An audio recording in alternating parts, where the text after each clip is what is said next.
'Twas the night before Christmas, when all through the house not a creature was stirring, not even a mouse. The stockings were hung by the chimney with care, in hopes that St. Nicholas soon would be there. The children were nestled all snug in their beds, while visions of sugar plums danced in their heads. And Mama in her kerchief and I in my cap had just settled our brains for a long winter's nap. When out on the roof arose such a clatter, I sprang from my bed to see what was the matter. Away to the window I flew like a flash, tore open the shutter, and threw up the sash.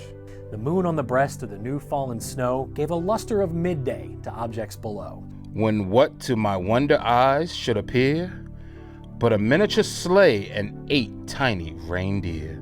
With a little old driver so lively and quick, I knew in a moment it must be St. Nick. More rapid than eagles, his coursers they came, and he whistled and shouted and called them by name. Now Dasher, now Dancer, now Prancer and Vixen. On Comet, on Cupid, on Donner and Blitzen. To the top of the porch, to the top of the wall. Now dash away, dash away, dash away all. As dry leaves that before the wild hurricane fly, when they meet with an obstacle, mount to the sky. So upon to the housetop the coursers they flew, with the sleigh full of toys and St. Nicholas too.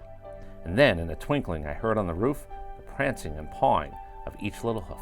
As I drew in my head and was turning around, down the chimney St. Nicholas came with a bound. He was dressed all in fur, from his head to his foot, and his clothes were all tarnished with ashes and soot. A bundle of toys he had flung on his back, and he looked like a peddler just opening his pack. His eyes, how they twinkled, his dimples, how merry. His cheeks were like roses, his nose like a cherry. His droll little mouth was drawn up like a bow, and the beard on his chin was as white as the snow. The stump of the pipe he held tight in his teeth, and the smoke it encircled his head like a wreath. He had a broad face and a little round belly that shook when he laughed like a bowl full of jelly. He was chubby and plump, a right jolly old elf, and I laughed when I saw him, in spite of myself. A wink of his eye and a twist of his head soon gave me to know I had nothing to dread. He spoke not a word, but went straight to his work, and filled all the stockings, then turned with a jerk. And laying his finger aside his nose, and giving a nod up the chimney he rose. He sprang to his sleigh, to his team he gave a whistle, and away they all flew like the down of a thistle.